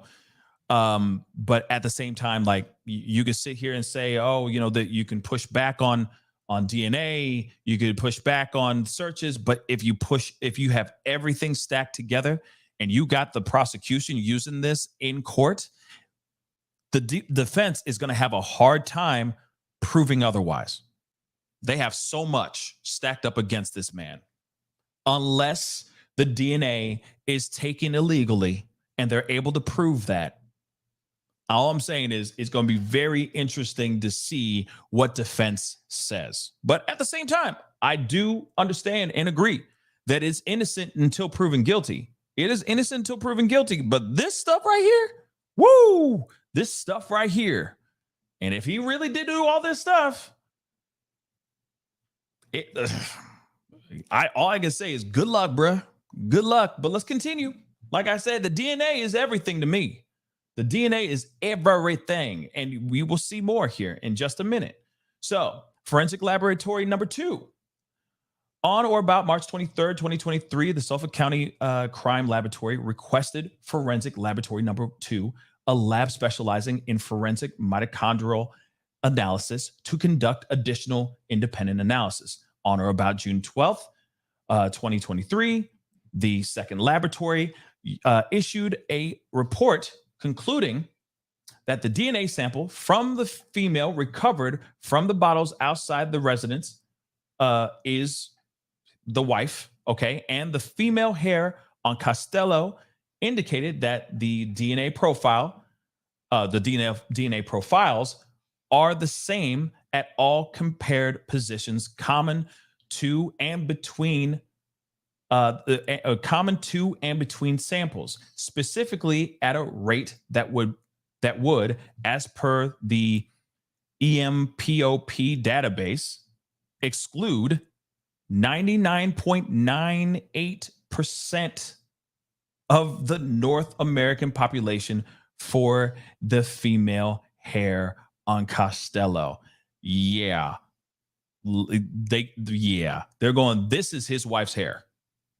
Okay. That's his wife's hair. And this is just on his wife. That's just his wife that we're talking about.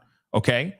And I get it. You know, I asked this on the other show before, because obviously that is a logical question. I feel like a lot of people would be asking is, okay, if her hair was in there, was she maybe involved? I don't think she was involved. I think it's just, you know, the touch DNA thing, right? You go, fellas, okay,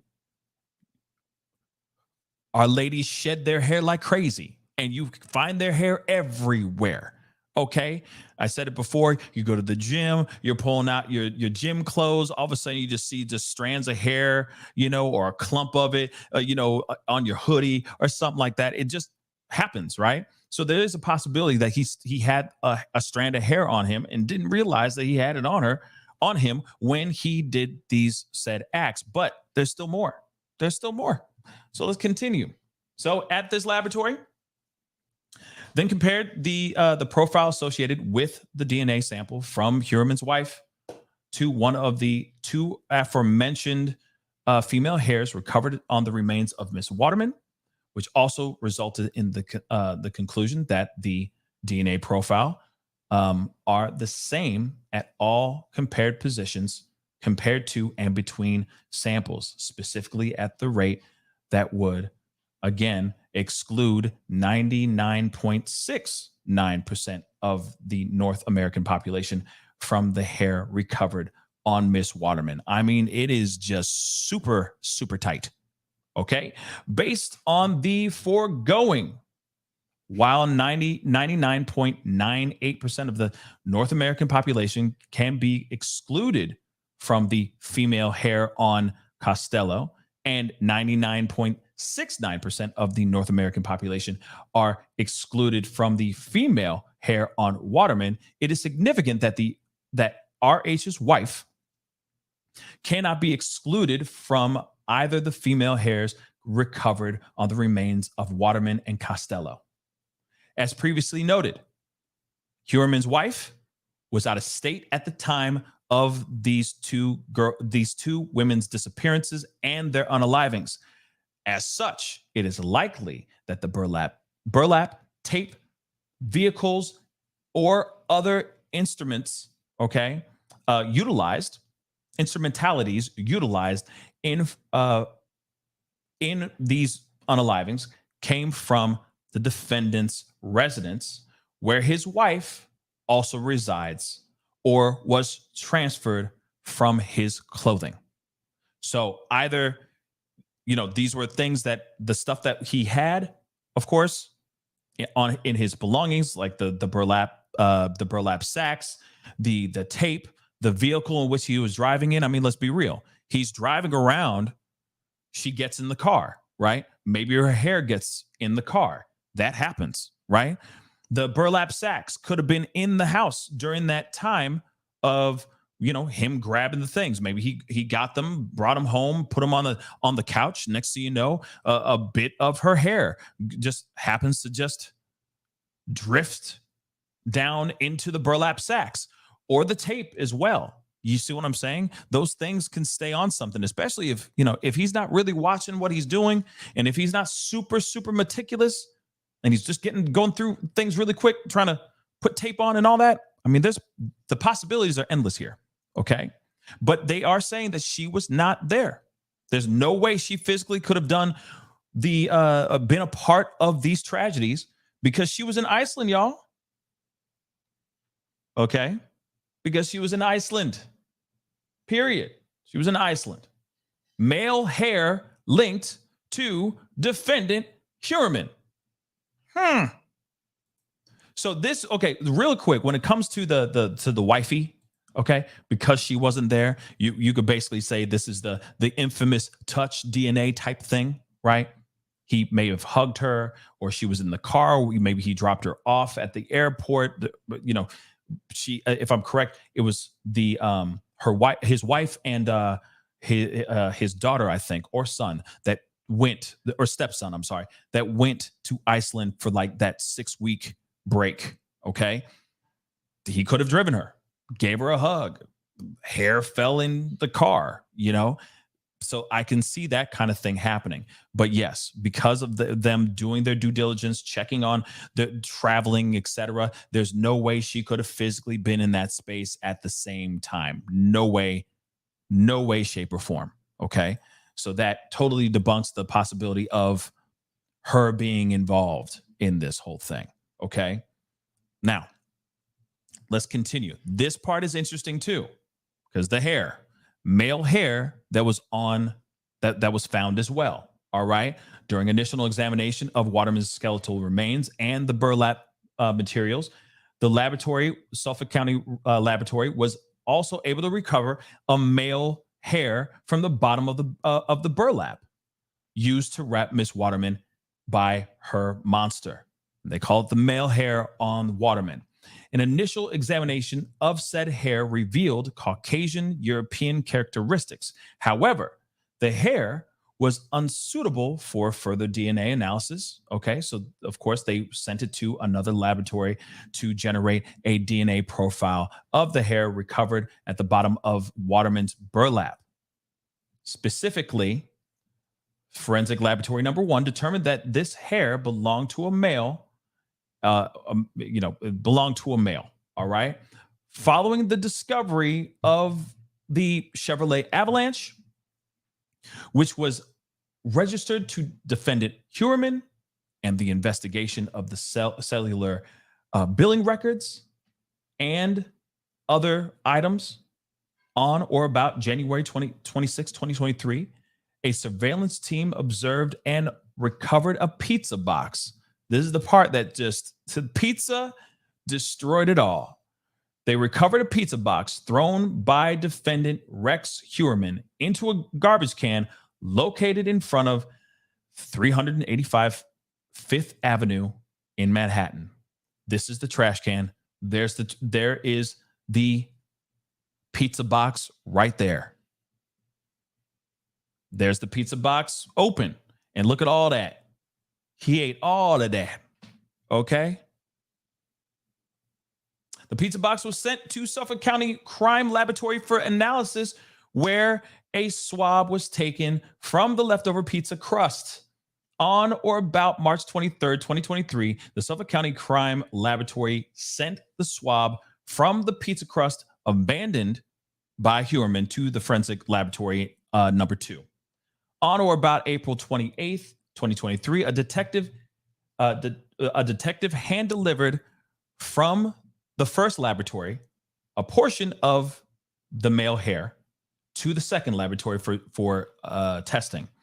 On or about June 12th, 2023, forensic laboratory number 2 was able to determine as to the male hair on Waterman and the swab from the pizza crust that DNA profile are the same, specifically at a rate that would, as per the EMPOP database, exclude 99.96 of the North American population from the male hair on Waterman. Based on the foregoing, while 99.96 of the North American population can be excluded from the male hair on Waterman, it is significant that defendant RH cannot be excluded from the male hair recovered near the bottom of the burlap utilized to restrain and transport Waterman's naked and deceased body. Okay. Arrest and search of Huerman, his residence, and other locations. So, real quick, they found a hair in the burlap sack, in the burlap containing Miss Waterman. Okay. Then they went and they got some pizza, or, scraps of pizza that he doesn't like eating the crust. Like, real talk, he don't like eating the crust. Apparently. Maybe he's on keto. Never mind. But anyway, they were still able to get what they got from him, right? They got that. They scrubbed off a couple crumbs, and bang. And Bob's your uncle. They got him with pizza.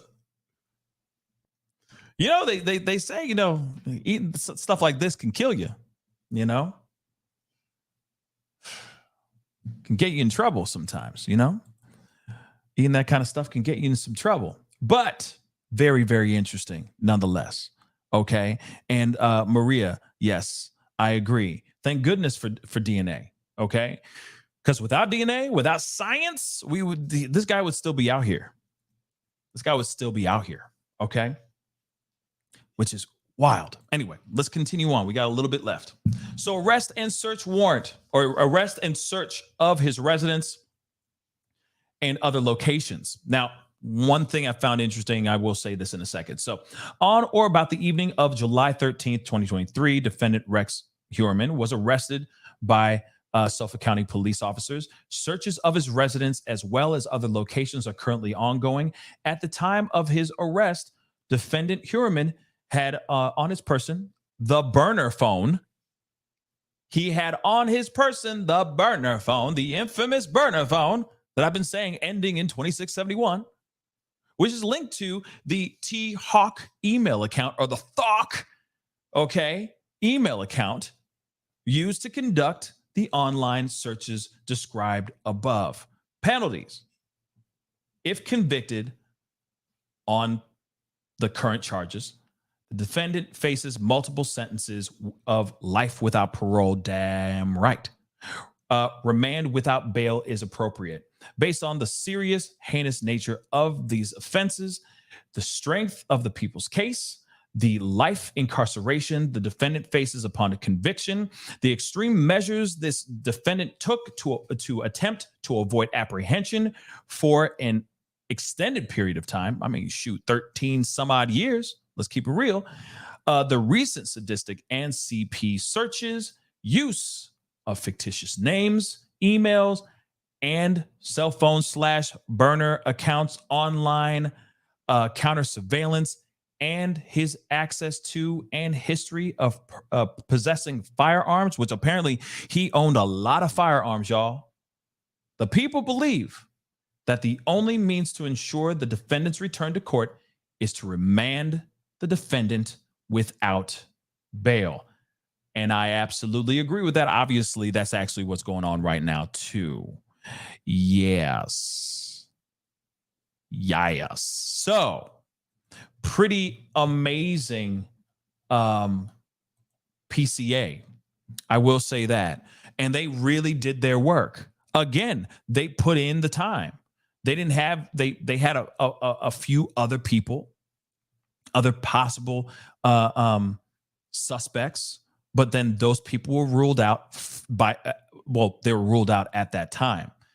I'm still interested to see what's going to happen here soon, because you got to remember, this guy was out here still using this burner phone this year. Just a few days, just the last few months ago, he was adding more time, buying more time on his burner phone. He was still looking things up. He was still contacting S workers, right? He was still putting his out here in the mucky muck. All right. He was out here doing no good, y'all. So I still have that burning question of, did he stop, or is there more?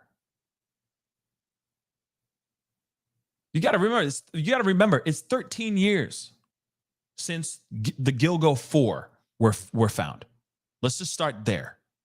Obviously, there's been a bunch of other people, okay, including a toddler that were found in that same area. Okay, multitude of people. Then everybody started talking about it. Yeah, sure. I could see him laying low and staying quiet and you know, so that he doesn't get caught. But eventually he's going to want to scratch that itch, y'all. So that's a part that I don't get. That the idea that he just straight up cut off everything cold turkey for 13 years. Then on top of it, because the thing that doesn't rest well for me is the fact that he is still using that cell phone. It was still on his person. Like, it was still in his pocket when he was arrested. He was still contacting people. He was still soliciting. He still had this Tinder account that existed. He was still looking up just disturbing demonic things. So the burning question that's still in my heart is, did he really stop 13 years ago? I don't think he did. I really don't think he did. Now, it's really interesting because Nerd Report, not Nerd Report. Hold on. Why am I forgetting? Nerdy Addict. Sorry. Nerdy Addict put this thing up, and I have to pull this up and show this to you guys. Because there's this video.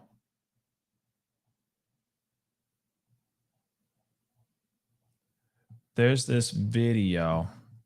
Actually, let me do that just in case.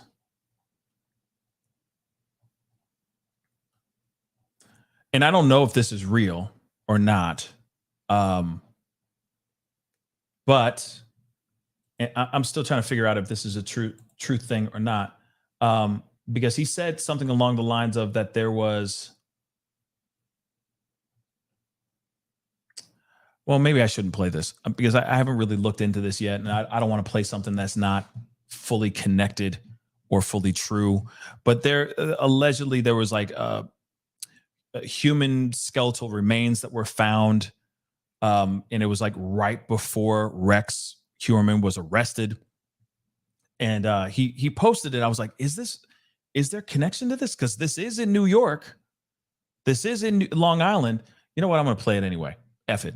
I'm going to play it because I'm wondering if there is a connection here, or if this is just another tragedy that's disconnected. But this is one of the reporters. He's in Long Island again, you know. So I keep wondering if there's a connection here.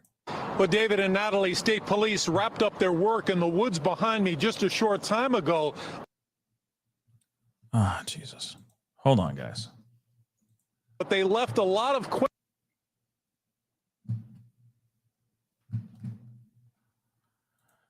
Hold on one second.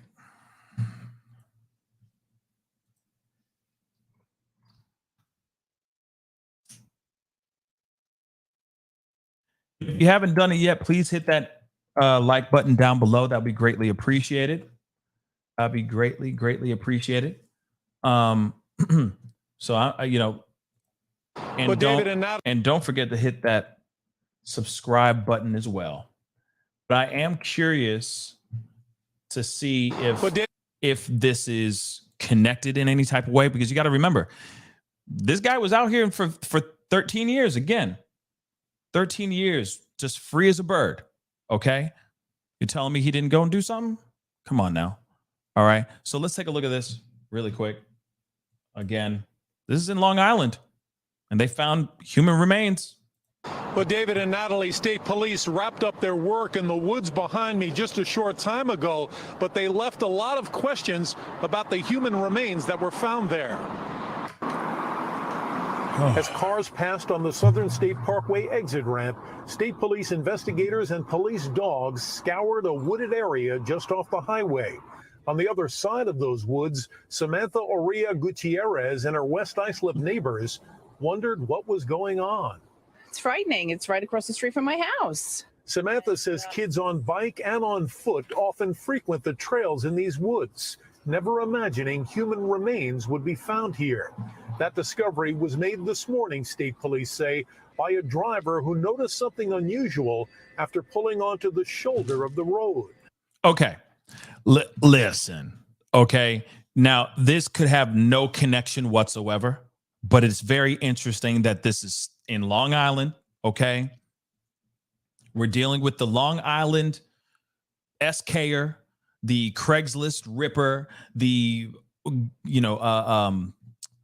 what is it? The Gilgo Beach SKer as well. I mean, and this was before they actually made their arrest.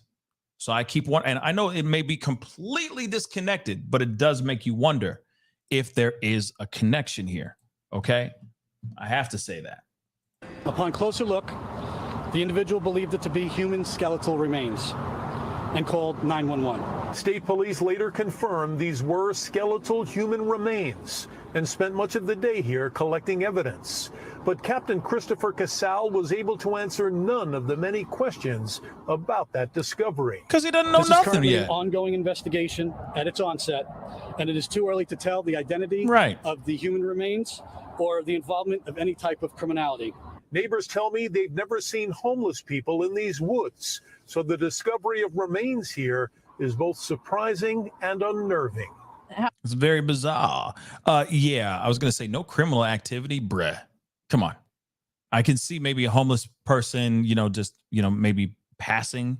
But if they say that they don't have that kind of activity out there like that, and then it's like, how would that said person be out there, be found out, find themselves out there? You know what I mean? So yeah, this is foul play for sure. But who did it? Who is the person? All that stuff. Let's continue. How long has the person been there? It's sad. It's sad. Who is it? What happened? Do they have a family?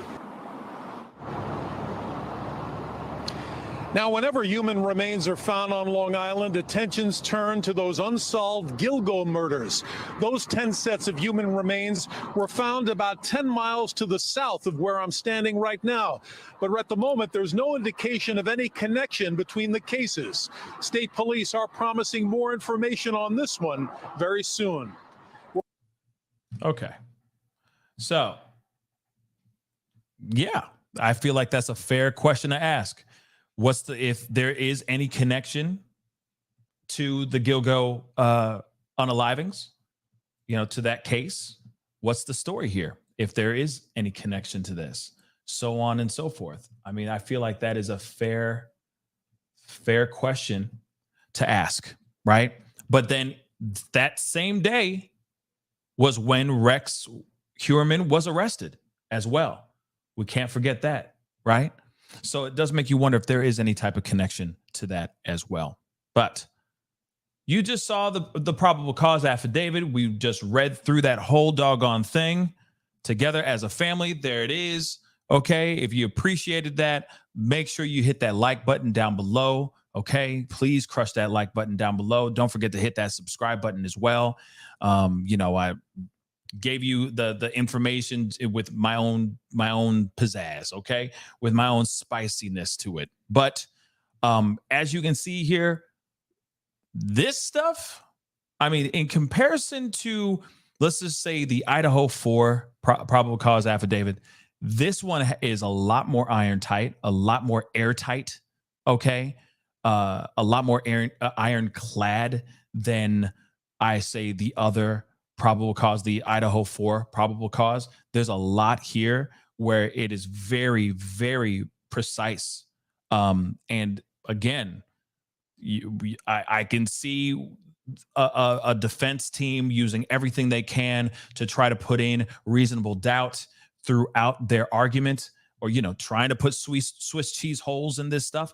But there's a lot here that they blatantly put together where they're like, there's no way, because his phone that was making these phone calls and also his real phone, that is like his family phone and his dirty phone, were together at all times. So anytime he was making a phone call on his family phone, minutes later, he was making phone calls on either a victim's phone or on his dirty phone. Okay? That's crazy. They were stuck like glue. Okay? Just like glue. You know what I mean? Shauna Paul. Okay?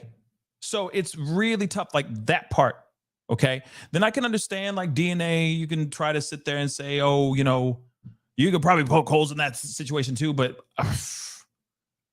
I don't hear anything about touch DNA so far. Right now, all I hear is hair.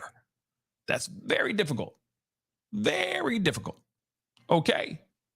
Very difficult.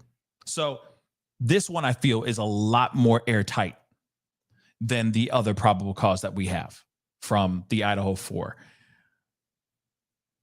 To me, and of course, with the press conference that they had, you could see that they feel confident that they have their man.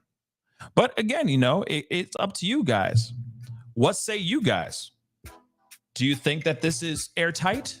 Do you think that this is good, solid, or do you see a lot of holes in the situation?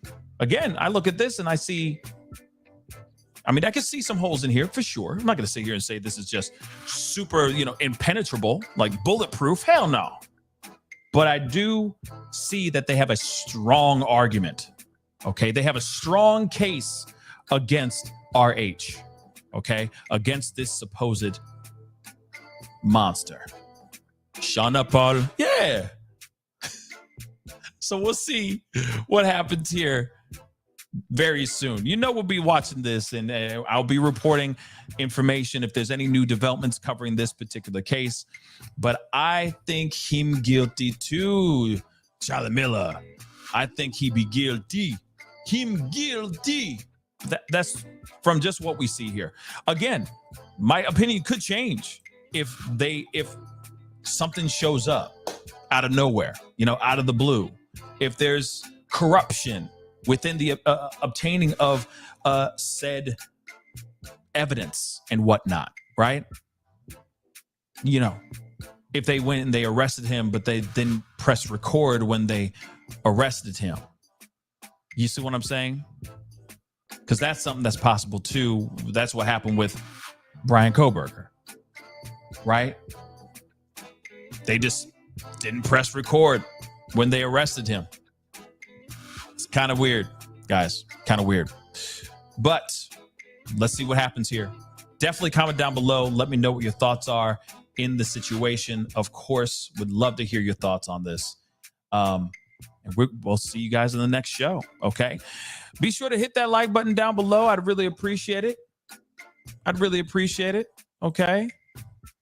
And, you know, haters can back off, Roberta. You can back off, all right? I'm not repetitive. I'm just talking to you guys, all right? So be sure to hit that like button down below, all right? Enjoy the rest of your day, even you haters out there. Make sure you enjoy the rest of your day. Hit that like button down below. That'll be greatly appreciated. Don't forget to hit that subscribe button as well, all right? You know your boy's working hard out here in these streets, all right? And I will see you guys in the next show. All right. Thank you so much for your super chats, your support, all the love. I appreciate that. Thank you guys so much. I'll see you guys very, very soon. All right. Be good to yourselves. Be good to one another. Have a good Saturday, guys. This is the Pascal Show. Bye.